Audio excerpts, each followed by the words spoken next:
Bonjour, bonjour Debdana, je suis ravie de t'avoir avec moi et avec nous aujourd'hui. Nous allons parler de nombreux sujets ensemble, notamment à l'occasion de la publication de ton nouveau livre en français que nous avons traduit de l'anglais et nous célébrons également le succès de ton livre Ancré. Et il y a également un autre projet qui est un cahier pratique que tu as écrit. Alors, commençons tout d'abord pour les personnes qui ne connaîtraient pas ces sujets. Nous parlons de théorie polyvagale, nous parlons de nerfs vagues, nous parlons de nous ancrer dans le ventral. Il y a tous ces termes qui peuvent paraître compliqués, mais commençons peut-être par la question, comment est-ce que tu es devenu qui tu es dans ce monde polyvagal? Et qu'est-ce que l'approche polyvagale? C'est un sujet assez conséquent, il te faudra peut-être 1 heure entière pour y répondre. Mais oui, comment est-ce que tu as rencontré la théorie polyvagale et pourquoi a-t-elle été si importante dans ta vie et quelle peut être son importance dans la vie d'un thérapeute et dans la vie de tout un chacun?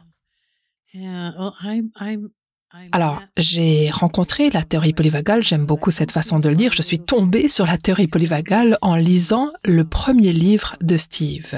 Quand tu parles de Steve, c'est Stephen Porges. Stephen Porges, oui, désolé, Stephen Porges, qui à l'époque était quelqu'un que je regardais de loin avec beaucoup d'admiration. Pour moi, c'était ce grand scientifique célèbre qui avait créé cette chose incroyable. C'était, tu sais, le docteur Porges, alors que maintenant je l'appelle Steve, n'est-ce pas? Toutes ces années plus tard, c'est devenu un ami. Nous nous invitons mutuellement à prendre un café le matin, ce qui est tout simplement magnifique. Il fait partie de mon univers désormais et c'est très agréable. Mais quand je suis tombée sur son travail, j'avais toujours pensé que les neurosciences étaient importantes dans mon travail de thérapeute. Je trouvais important que mes patients comprennent comment leur cerveau fonctionne, car nous travaillons avec leur cerveau pendant la thérapie. Et quand j'ai lu le livre de Steve, je me suis dit, oh là là, nous travaillons vraiment avec leur système nerveux. Et ensuite, leur système nerveux envoie l'information au cerveau. Mais si je veux vraiment travailler avec mes patients et les aider à faire les changements qu'ils veulent apporter à leur vie, ce n'est pas avec le cerveau que je dois travailler, mais avec le système nerveux. Et à partir de là, j'ai cherché par tous les moyens à comprendre la théorie polyvagale. J'ai donc lu tout ce que je trouvais que Steve avait écrit. Et si vous avez lu ses travaux, vous savez que c'est un scientifique remarquable et ses travaux sont ce que j'appellerais une lecture à multiples niveaux. Donc plus je lisais ces contenus qui étaient répétés de manière toujours différente, plus je me disais « Ah, je commence à comprendre ce qui est dit là, n'est-ce pas ?» Et ensuite, j'ai contacté Steve et je lui ai demandé s'il serait d'accord de venir dans le Maine où je vivais à l'époque.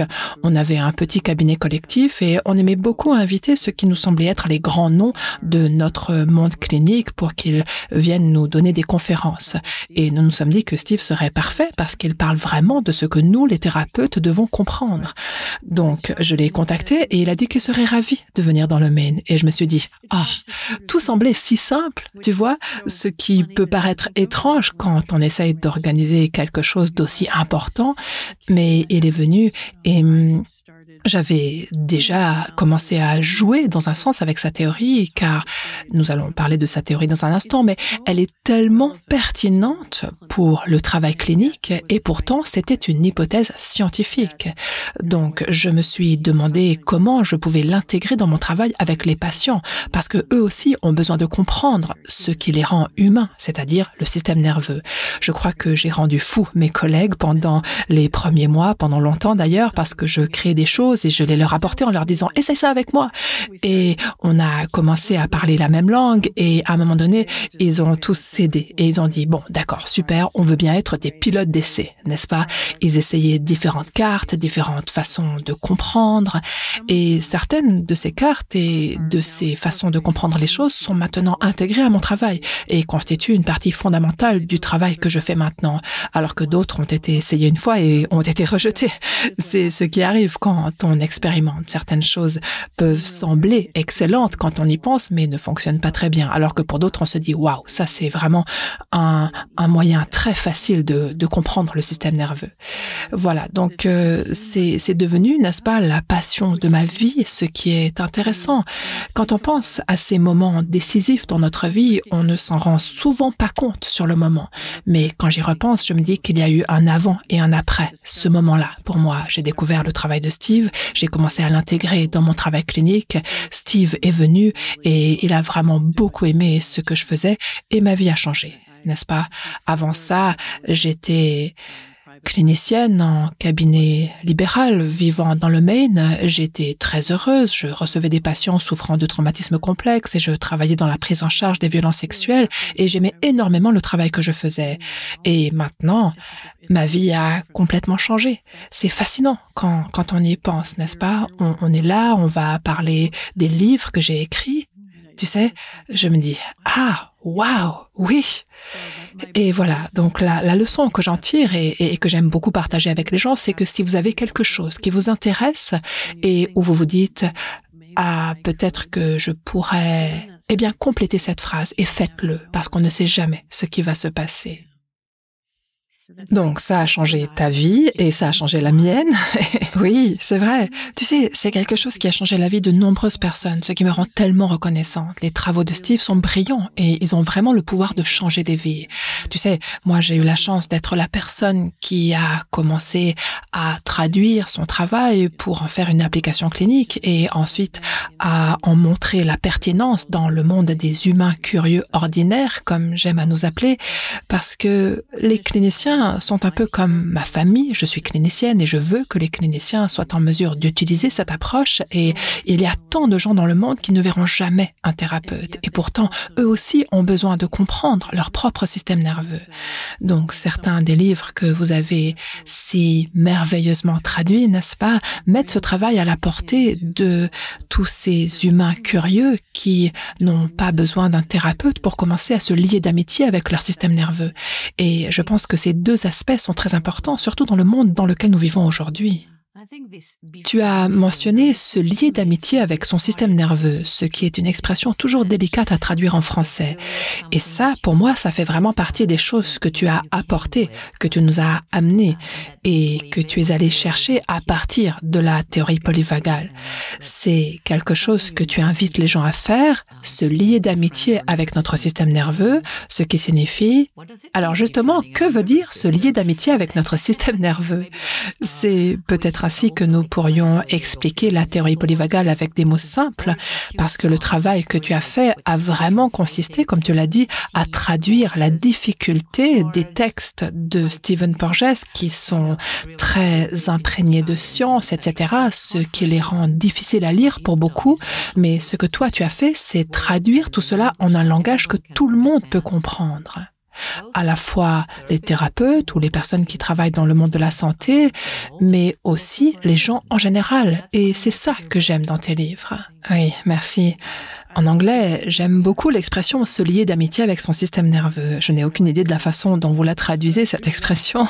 On le fait de différentes façons, ça dépend. En tout cas, j'aime beaucoup toutes les nuances qui sont présentes dans le verbe anglais. Et je vais te dire comment j'en suis arrivée à choisir « befriend ». J'ai choisi ce verbe avec la racine « friend », « ami », pour souligner que nous cherchons à devenir amis avec notre système nerveux, que nous apprenons à connaître son fonctionnement. Et quand nous nous faisons un ami, comme toi et moi, nous sommes devenus amis, nous nous sommes rencontrés il y a je ne sais combien d'années, mais nous nous sommes rencontrés et nous avons commencé à faire connaissance. Et depuis, nous avons passé toutes ces années à approfondir cette connaissance mutuelle et cette connexion. Et c'est cela, à mon avis, que nous faisons avec notre système nerveux. Au début, nous le comprenons d'abord ici, et ensuite nous le comprenons là. Nous avons donc une connexion permanente avec notre système nerveux. C'est comme une conversation permanente qui se déroule d'instant en instant et quand nous parvenons à l'écouter, elle nous apporte énormément d'informations. La sagesse que recèle notre système nerveux est telle que nous pouvons nous mettre à son écoute et la laisser guider notre vie quotidienne. Si on réfléchit en simplifiant les choses, j'aime à considérer qu'il y a 3 principes organisateurs qui permettent de comprendre le système nerveux, la neuroception, la hiérarchie et la corégulation. Et ce sont aussi les principes organisateurs évoqués par Steve. Alors bon, lui, il les développe ensuite et il y en a beaucoup d'autres, mais ils pourraient tous s'inscrire dans le cadre de ces 3 principes organisateurs. Donc, si nous commençons par la neuroception, qui est un terme scientifique, personnellement, j'aime énormément ce mot, je le trouve formidable. Probablement qu'on dit la même chose en français, n'est-ce pas? Oui, on dit neuroception, c'est le même mot. Voilà.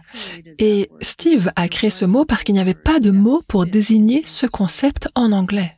Étant donné que le terme perception désigne une expérience corticale, cognitive, centrée sur le cerveau, alors que le système nerveux se situe en dessous du niveau de la conscience.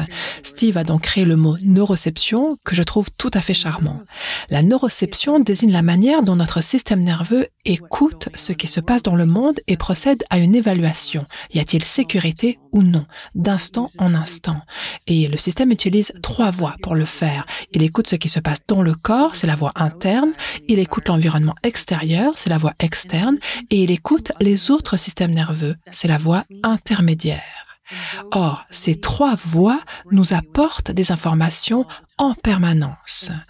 Donc, au début, quand nous apprenons à l'écouter, nous pouvons nous sentir un peu dépassés, n'est-ce pas? On a l'impression d'être bombardés par toutes sortes d'informations. Et c'est pour ça qu'on y va progressivement. Nous avons d'ailleurs un tableau qui nous aide à identifier les signaux de sécurité et les signaux de danger dans ces 3 voies. Nous avons différents moyens de ralentir le processus parce que, au début, nous cherchons à nous familiariser avec ce système et c'est important qu'on ait l'impression de réussir à le faire.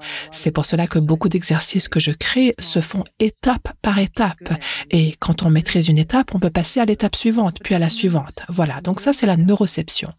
Et à travers la neuroception, quand les signaux de sécurité nous semblent plus importants que les signaux de danger, alors nous nous sentons régulés et prêts à nous engager dans le monde.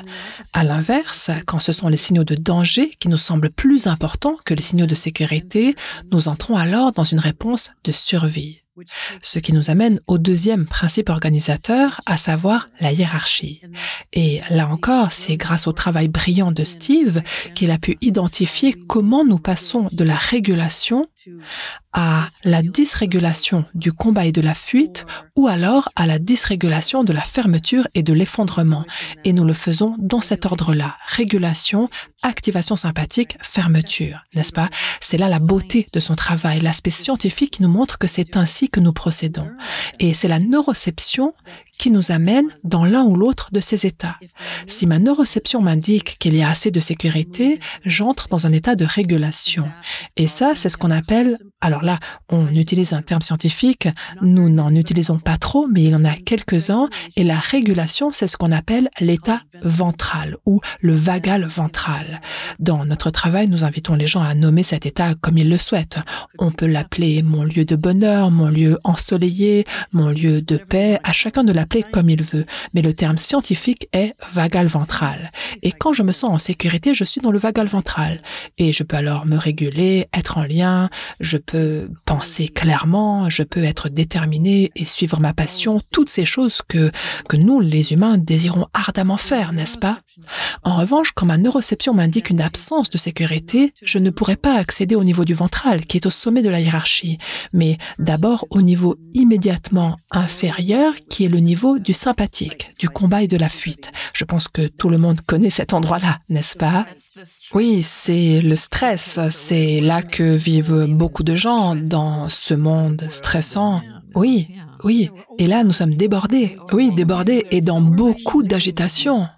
C'est ça, un mélange chaotique et désorganisé d'énergie, n'est-ce pas? Et encore une fois, notre système nerveux nous y emmène simplement parce qu'il pense que nous sommes en danger. Et il a l'impression que le fait de diriger cette énergie vers le combat ou la fuite est ce qui va nous sauver.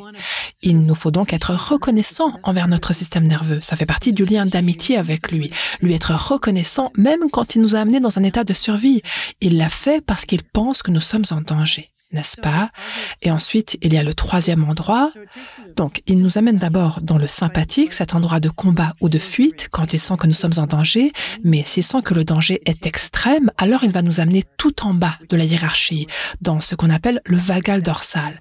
Ça, c'est le lieu de la fermeture, de l'effondrement, de la disparition, de la déconnexion. Je n'ai pas d'énergie pour faire quoi que ce soit. Dans le sympathique, je suis inondé d'énergie, n'est-ce pas, qui me mobilise dans tous les sens, alors qu'en dorsal, c'est genre « Ah, je n'ai pas d'énergie, je ne peux rien faire. » Encore une fois, au service de notre sécurité. Le système nerveux pense que si nous restons silencieux, immobiles, sans rien faire, si nous ne nous faisons pas remarquer, nous allons survivre, n'est-ce pas? Et ensuite, nous pourrons revenir à la vie. Là encore, c'est notre système nerveux qui fait le choix, pas notre cerveau. Il est important que les gens réalisent cela, que nous n'avons pas le choix, car c'est notre biologie qui choisit pour nous. Et je pense que quand nous comprenons cela, nous pouvons avoir un peu de compassion pour ce qui nous arrive et pour ce qui arrive aux autres. Je n'ai pas choisi d'avoir une crise de rage. Je n'ai pas choisi de me mettre sur off et de m'effondrer. C'est ma biologie qui a fait ce choix pour moi, pour me protéger. Alors, cela étant dit, cela ne veut pas dire que je n'ai pas la responsabilité de comprendre ce qui s'est passé, de trouver un moyen de revenir à la régulation et ensuite de réparer les dégâts que j'ai pu causer quand j'étais dysrégulée. Il est important de bien saisir cela aussi. Je ne l'ai pas choisi, non, mais je suis quand même responsable de rectifier la situation après, n'est-ce pas? Donc ça, c'était pour la hiérarchie. On a parlé de neuroception, de hiérarchie, et le dernier principe est la corégulation. À mon avis, la corégulation est l'un des plus difficiles parce qu'elle nous ramène à la nécessité de trouver des personnes sûres avec lesquelles nous mettre en lien. Or, pour beaucoup d'entre nous, notre système nerveux croit que les gens sont dangereux. Le système nerveux a appris cela en grandissant, soit parce que les gens étaient violents ou maltraitants envers nous, soit parce qu'ils étaient imprévisibles. On ne pouvait pas compter sur eux. Et comme le système nerveux est très sage, si c'est ce qu'on a vécu, il va cesser de chercher le contact et il va compter sur ma capacité à m'autoréguler plutôt que chercher à me co-réguler. Nous pouvons survivre grâce à l'autorégulation uniquement, mais nous ne pouvons pas vivre une véritable vie de bien-être et d'épanouissement si nous n'avons pas aussi d'autres personnes avec lesquelles nous pouvons nous co-réguler, n'est-ce pas? Et c'est pour cela que je considère ce principe comme un défi. C'est un défi dans la vie de tous les jours. Nous pouvons être entourés de personnes sur lesquelles nous ne pouvons pas compter. Je pense que nous avons tous des gens sur lesquels nous aimerions pouvoir compter, mais nous ne le pouvons pas. Et si nous avons de la chance, nous avons quelques personnes au sujet desquelles nous savons vraiment que nous pouvons les appeler à n'importe quel moment, jour et nuit. On peut compter sur elles. Et ensuite, il y a toutes les variations possibles entre les deux. Il y a un continuum entre ce sentiment de sécurité avec les autres et la corégulation. Comment est-ce que tu définirais la corégulation?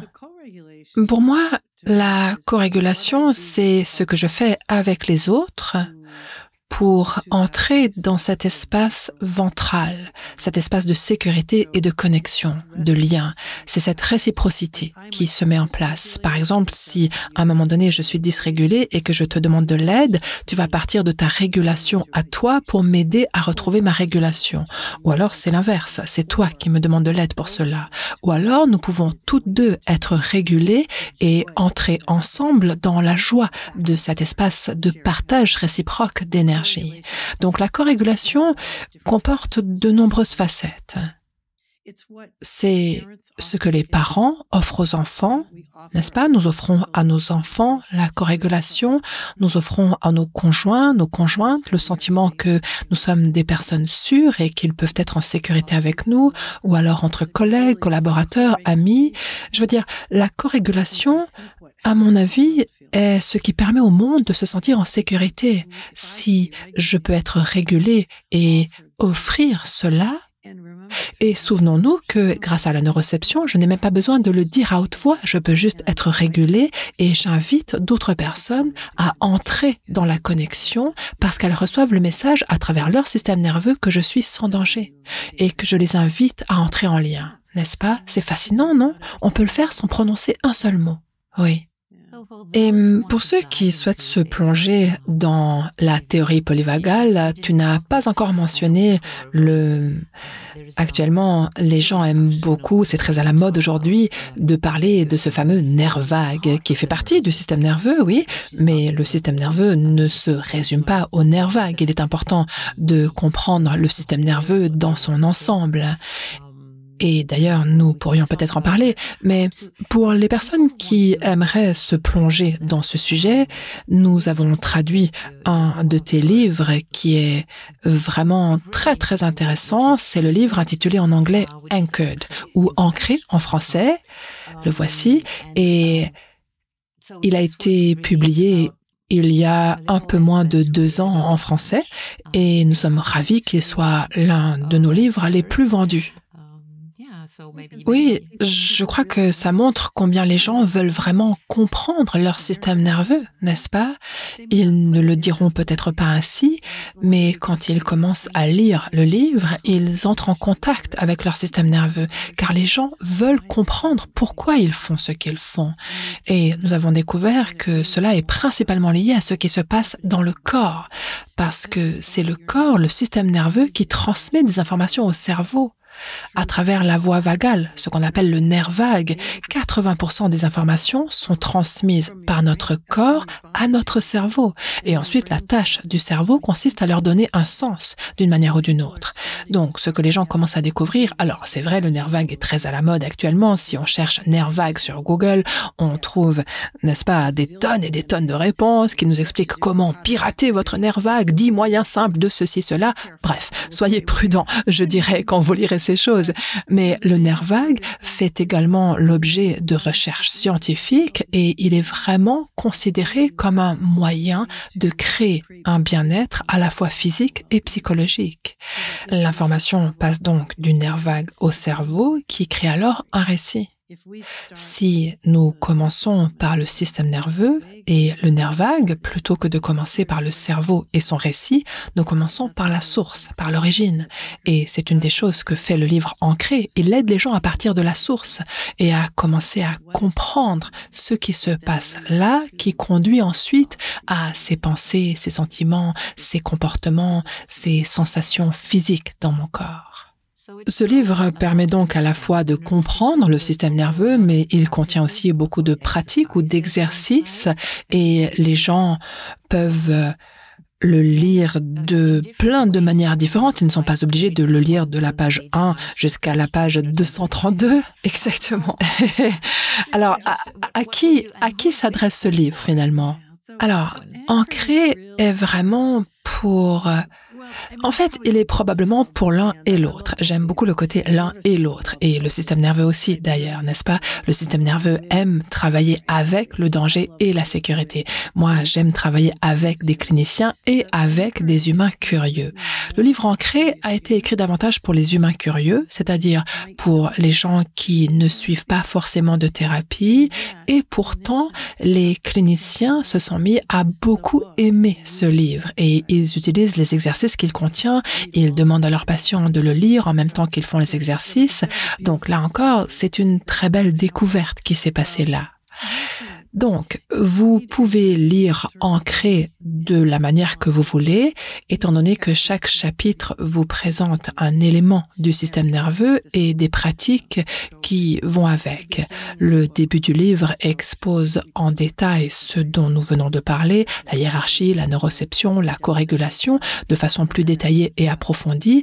Et ensuite, vous pouvez vous demander dans quel sujet est-ce que j'ai envie de me plonger cette semaine ou ce mois-ci. Là encore, il s'agit de respecter le besoin de choix du système nerveux. Le choix est une des choses dont notre système nerveux a besoin. Donc, quand on achète un livre et qu'on se dit « Ah, je dois commencer ici et parcourir chaque section dans l'ordre », personnellement, j'ai l'impression que c'est comme d'ordonner au système nerveux de faire quelque chose. Et il y a peu de chances qu'il nous réponde « Tiens, ça a l'air amusant cette idée. » N'est-ce pas? Non, le système nerveux va plutôt se dire « Ah, non, j'ai l'impression d'être restreint, confiné, piégé. » Et il aura une réponse de survie. C'est pour cela que Ancré est vraiment écrit pour que vous puissiez lire le début afin de comprendre les principes et ensuite, vous pouvez regarder les titres des chapitres et vous demander « J'ai envie de faire quoi aujourd'hui ?» n'est-ce pas? Oui, donc je pense que les livres que j'ai écrits ont tous été rédigés de cette manière. Je souhaite offrir aux gens la possibilité de plonger là où ils veulent aller. Peut-être que vous allez commencer à lire juste pour voir, ou alors vous allez l'ouvrir et vous commencez à cet endroit. C'est amusant, non?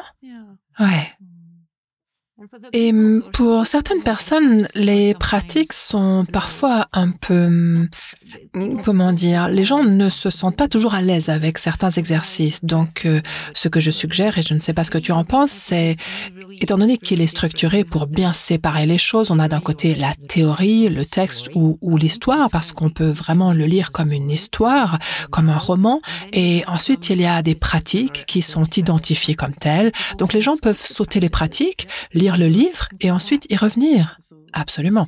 Et encore une fois, ça nous ramène à, tu sais, quand on commence à écouter, on se demande qu'est-ce que la sagesse de mon système nerveux me dit, n'est-ce pas? Certains se disent peut-être que cette sagesse vient de leur cerveau, c'est très bien, peu importe d'où vous pensez que l'information vous vient, si vous obtenez un oui, alors continuez. Et si vous obtenez un non, essayez un autre endroit dans le livre, ou si vous obtenez un peut-être, jouez avec, n'est-ce pas?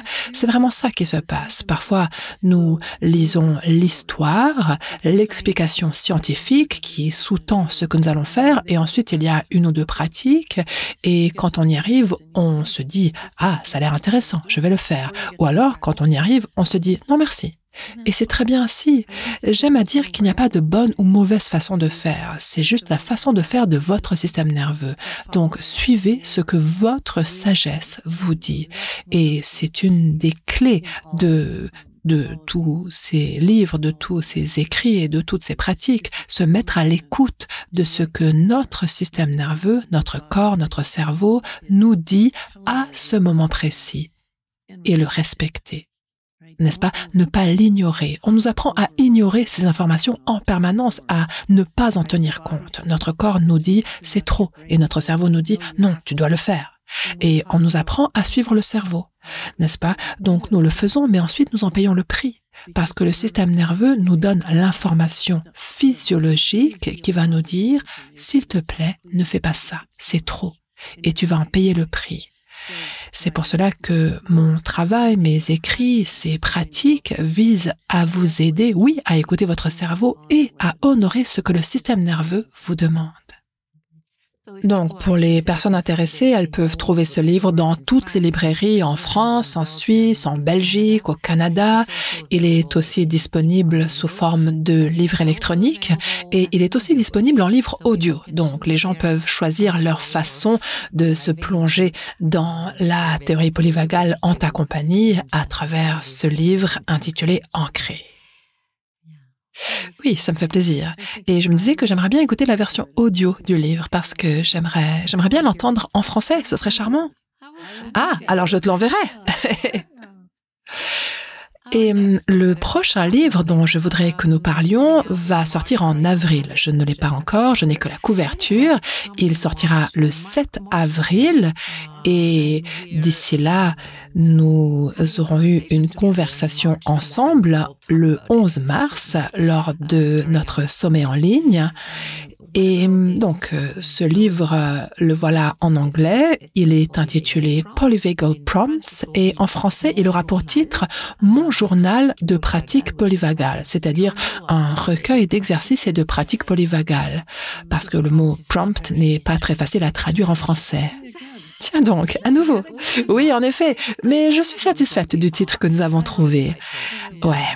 Alors, quelles sont ces invitations ou ces pratiques polyvagales que tu proposes dans ce livre, que tu as d'ailleurs coécrit avec Courtney Rolfe? Avec Courtney, oui. Et c'est intéressant, Courtney est une des formatrices de mon programme de formation clinique à long terme et elle me demandait souvent, parce que ses patients lui demandaient des exemples de petites étapes pour faire certaines choses et elle me montrait ce qu'elle proposait. Et un jour, je lui dis, tiens, ça ferait un très joli recueil de pratiques. Et je l'ai invitée à écrire un livre sur ce thème, n'est-ce pas? Et elle m'a proposé, comme notre éditeur, que nous l'écrivions ensemble. Donc, ça a été une aventure commune, une vraie aventure partagée qui a abouti à une très très belle collaboration. Ceux d'entre vous qui ont déjà essayé de faire quelque chose avec une autre personne connaissent les hauts et les bas de ce genre d'entreprise. Nos deux systèmes nerveux ont connu des moments où ils étaient très régulés et en co-régulation, et ensuite très dysrégulés, et nous essayons alors de comprendre ce qu'il fallait faire pour revenir à la connexion, ce qui veut dire que même la rédaction du livre a été un magnifique exercice pour le système nerveux autonome, je dirais. Et nous avons fini par créer une structure où chacune des pratiques commence par une citation tirée d'un de mes écrits, d'un de mes livres, une citation qui ancre la pratique et introduit ensuite un exercice pour apporter une manière de se lier d'amitié avec notre système nerveux, d'apprendre à le connaître ou de le façonner. Et ensuite, il y a aussi un espace pour le faire dans le livre. Et en fin de compte, il s'agit de pratiques simples. En anglais, un prompt, c'est une invitation à considérer quelque chose d'une certaine manière et pas de s'engager dans un long processus. C'est vraiment un de ces livres que vous pouvez simplement ouvrir n'importe où et la page à laquelle vous l'ouvrez sera ce que vous ferez ce matin-là ou ce jour-là. Et chacune des pratiques ou des invitations ne devrait pas vous prendre énormément de temps. Vous pouvez comme y jeter un œil ou y plonger un orteil et écrire quelques mots, puis y revenir plus tard. Et tu sais, je pense que nous avons regroupé certaines choses, de sorte que si vous voulez travailler par exemple sur ce que j'appelle les lueurs, si vous voulez jouer avec ces petits moments qui vous apportent bonheur et sécurité, il y a probablement 3 pratiques autour de ce sujet.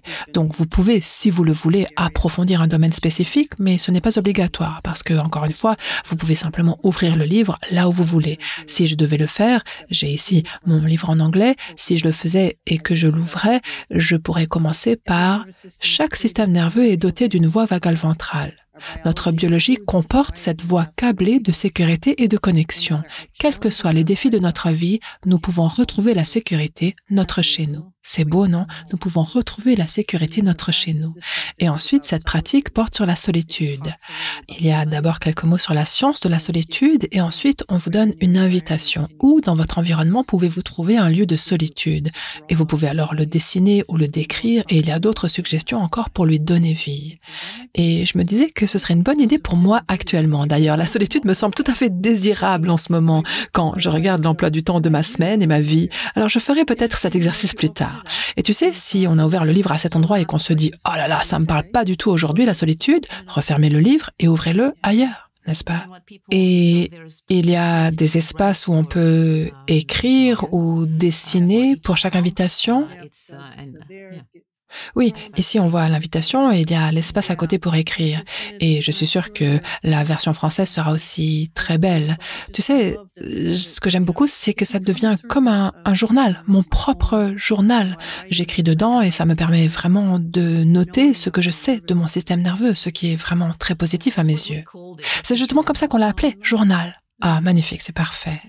Oui, il y a donc 84 invitations différentes et c'est vraiment quelque chose qui apporte des lueurs dans notre vie quotidienne. Nous pourrions peut-être parler un peu des lueurs, étant donné que c'est vraiment quelque chose qui vient de toi. Oui, je sais. Tu vois, moi aussi, j'ai inventé un mot. Steve a créé la neuroception et moi, j'ai inventé la notion des lueurs. Qui aurait pu prévoir ça à l'époque?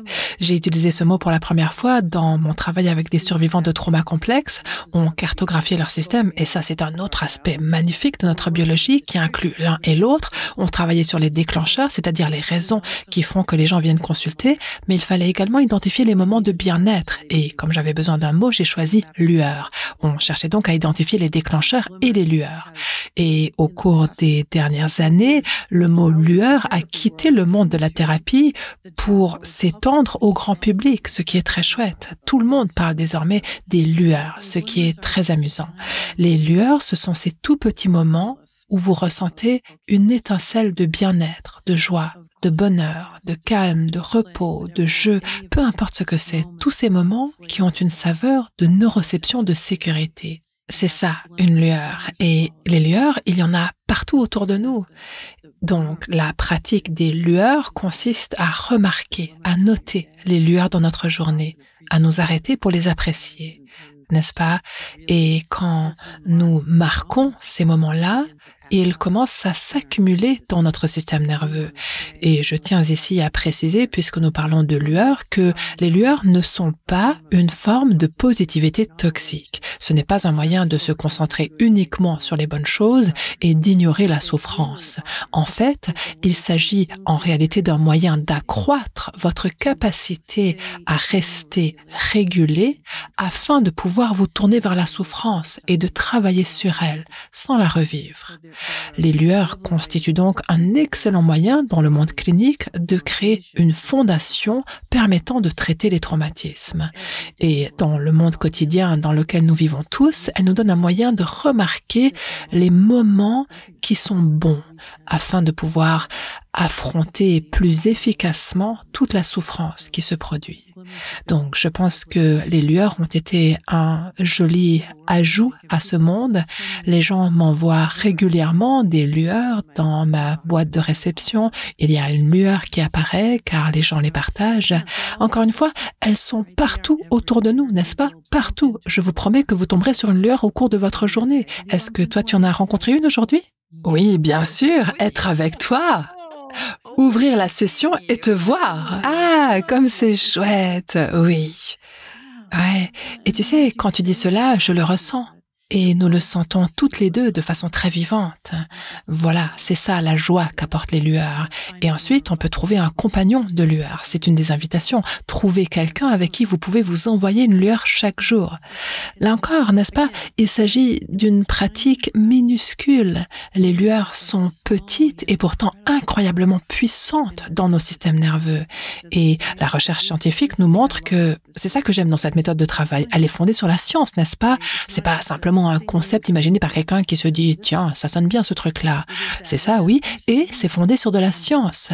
La science nous dit que plus nous vivons de ces petits moments de régulation, plus nous y avons accès et en fait, notre référence de base ou niveau de base de régulation augmente. Et c'est pour cela que dans mon travail avec les survivants de traumatisme, j'ai cherché de petites choses qu'ils pouvaient faire et qui leur semblaient à portée de main. Et c'est vrai pour tout être humain, n'est-ce pas? Ce que nous faisons doit nous sembler accessible. Et quand j'y accède, quand je trouve une lueur, mon corps et mon cerveau l'apprécient et me disent « Ah, cherchons-en une autre ». Donc ce n'est pas quelque chose de difficile à faire. Et c'est aussi comme cela qu'on travaille avec le système nerveux. On trouve des choses qui ne sont pas si difficiles à faire, des choses faciles, agréables et qui permettent d'orienter le système vers la connexion. Pour celles et ceux qui veulent mettre des lueurs de joie et de connexion dans leur vie, je recommande vivement mon journal de pratique polyvagale, qui est la traduction du livre coécrit par Deb Dana et Courtney Rolfe. Et il y en a encore un autre qui vient de sortir dans le monde anglophone, aux États-Unis en tout cas, et que nous allons traduire. Il a été traduit d'ailleurs et je crois qu'il est actuellement en cours de relecture. Il devrait sortir en juin ou en septembre, on ne sait pas encore. Tu parles du cahier pratique? Oui. Ah, c'est super, je l'adore. Oui, donc on pourrait peut-être parler un peu de ce cahier pratique et pour les gens qui veulent vraiment s'y plonger, ton travail est incroyable et il est tellement utile que l'on soit thérapeute ou psychiatre ou psychologue ou professionnel de la santé ou même dans la vie de tous les jours. Alors, comment est-ce que toi, tu présenterais ce cahier pratique? Alors, ce cahier a été développé, on pourrait dire, à partir du livre en anglais Anchored, n'est-ce pas? C'est-à-dire que Sounds True, l'éditeur qui a publié Anchored en anglais, m'a demandé si je pouvais faire un cahier pratique qui reprendrait certains contenus du livre et leur donnerait vie sous la forme d'un cahier, et si je pouvais ajouter d'autres pratiques. Et j'aime vraiment beaucoup ce cahier pratique parce que, comme le recueil d'invitations, c'est-à-dire le journal, il invite les gens à vivre l'expérience consistant à découvrir leur système nerveux différemment. Et ce cahier est divisé en deux parties. La première moitié s'intitule « Se lier d'amitié avec son système nerveux ». Elle présente toutes les façons d'apprendre à connaître le fonctionnement du système nerveux. Et la seconde partie est consacrée au retour à la sécurité et à la connexion, c'est-à-dire à des pratiques qui orientent notre système dans ce sens-là. Et donc, grâce à ça, on peut l'ouvrir à sa guise et décider, est-ce que je suis d'humeur à me lier d'amitié avec mon système aujourd'hui? Est-ce que je veux approfondir ma compréhension ou est-ce que je veux faire une pratique qui va m'orienter vers la connexion? Et c'était la première fois que je rédigeais un cahier pratique, donc c'était assez amusant. Tu peux le montrer? Oui, il est là. Voilà le cahier pratique, c'est sa couverture. Et je vais vous montrer à quoi ça ressemble. Il y a des pages sur lesquelles on peut écrire des choses et il y a des descriptions. Chaque section commence par un texte qui présente l'objectif de l'exercice, puis donne les consignes pour faire la pratique et aussi un endroit où le faire. Donc c'est fun et il y a aussi des choses comme des listes avec des mots à entourer ou biffer. Il y a des endroits où on peut écrire des récits, il y a des invitations avec des cases. Je trouve que c'est juste une très jolie façon de, je ne sais pas comment le dire, d'inviter et ce n'est pas aussi sérieux et ça me plaît. On peut s'y plonger et vraiment apprendre à se connaître soi-même à un niveau profond, mais sans avoir l'impression de lire un texte académique, n'est-ce pas? Et je trouve cela amusant de ce point de vue-là. Et là encore, ce que j'ai entendu, étant donné qu'il vient d'être publié tout récemment dans le monde anglophone, ce que j'ai entendu comme retour de la part de mes collègues américains, c'est que leurs patients achètent ce cahier pratique et ils remplissent une section, puis ils l'amènent en séance pour regarder cela avec leur thérapeute, alors que d'autres patients le parcourent simplement et font part à leur thérapeute de ce qu'ils ont appris. Encore une fois, ce livre permet de créer un beau lien entre le travail clinique et l'humain curieux. C'est vraiment un cahier qui s'adresse à tout le monde. Oui, tu sais, j'ai découvert récemment que c'est justement cela qui m'attire en ce moment. Je pense que si je pouvais agiter une baguette magique et faire un vœu, ce serait que tout le monde puisse avoir une compréhension de base de son système nerveux. Parce que cela nous aide à comprendre ce qui nous rend humains et cela nous aide à regarder différemment les autres et nous regarder différemment, n'est-ce pas? C'est le dénominateur commun de notre expérience humaine. Et ça nous rassemble. Or, nous vivons dans un monde qui nous sépare. On ne cesse de nous mettre en petits groupes, de nous étiqueter, de nous catégoriser, alors que le système nerveux nous rassemble. Et je pense que c'est de cela que le monde a besoin en ce moment.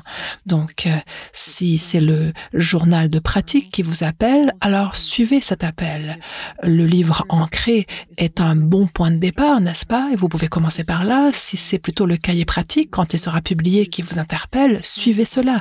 J'essaie d'offrir toutes sortes de moyens pour que les gens apprennent vraiment à se familiariser avec leur humanité, afin que nous puissions changer la façon dont notre monde fonctionne actuellement. Ça peut sembler grandiloquent quand je le dis, mais c'est vraiment ce que je crois au plus profond de mon cœur, tu sais. Oui, eh bien, c'est aussi ce que nous avons à cœur de faire chez Quantum Way. Donc, si les gens veulent se plonger dans ton travail, ce sont 3 livres importants et je dirais qu'il faut les prendre tous. Trouvez un endroit dans votre bibliothèque pour les mettre tous les 3. Et il y a également quelques cours que nous avons doublés qui sont tirés de votre travail avec l'Institut Polyvagal. Il y a un cours très élémentaire, un cours assez bref et d'autres plus conséquents. Et j'espère qu'un jour nous pourrons doubler ton cours fondamental qui nous permettra de plonger plus en profondeur dans ton travail. Donc, comme tu le dis, les gens peuvent vraiment faire à la fois l'un et l'autre. Se plonger dans tes écrits à travers les livres, c'est quelque chose qu'on fait à son propre rythme, mais on peut aussi aller voir les vidéos parce que parfois, elles illustrent mieux les choses. Tu expliques l'exercice, tu détailles la pratique, comment le faire, tu nous montres comment le faire. Donc, c'est aussi une bonne chose d'avoir l'un et l'autre. Merci. Est-ce que tu dis toujours que la théorie polyvagale est la science qui permet de se sentir suffisamment en sécurité pour prendre le risque de vivre et prendre le risque d'être en lien? Parce que parfois, la connexion, c'est risqué. Oui, la connexion est un risque. Et pourtant, c'est ce à quoi nous aspirons. N'est-ce pas? Je pense que notre système nerveux aspire à être dans le lien. C'est un désir biologique. Et je pense également que notre système nerveux aspire à être régulé, ce qui ensuite favorise la connexion, et je crois qu'il connaît le moyen d'y parvenir. C'est une des convictions qui me soutiennent. Je crois vraiment que mon système nerveux connaît le chemin à suivre. Et donc, ce que je fais, c'est d'inviter les gens à réaliser que votre système nerveux connaît le chemin. Et les livres, les pratiques, les exercices vous mettent sur la voie, on pourrait dire, et ensuite votre système nerveux va vous aider à trouver le chemin de la régulation et ainsi à retrouver votre chez-soi. Je tiens à rendre hommage ici au travail du Dr Stephen Porges qui a fait connaître la théorie polyvagale au monde. Nous proposons d'ailleurs un autre livre écrit par Steve Porges, Notre monde polyvagal. Oui, je l'aime aussi beaucoup, ainsi que sa couverture. Moi aussi, c'est un très beau livre aussi. Et oui, si nous pensons à Steve et à son travail, tu sais, sans Steve, rien de tout cela ne serait possible. Steve a ouvert le monde à tellement de choses. Je dirais, pour parler de lui un instant, qu'il est brillant, c'est un scientifique remarquable et c'est aussi un des êtres humains les plus bienveillants que j'ai jamais rencontrés. Et quelle belle combinaison, être un brillant scientifique et un être humain débordant de bonté. On ne peut pas faire mieux, ça c'est vraiment superbe. Alors, bienvenue dans la famille polyvagale. Exactement. Merci, Debdana. Et merci, Deb, mon ami. Ah, ça a été tellement agréable d'être ici tous ensemble. Mon système nerveux s'en est régalé.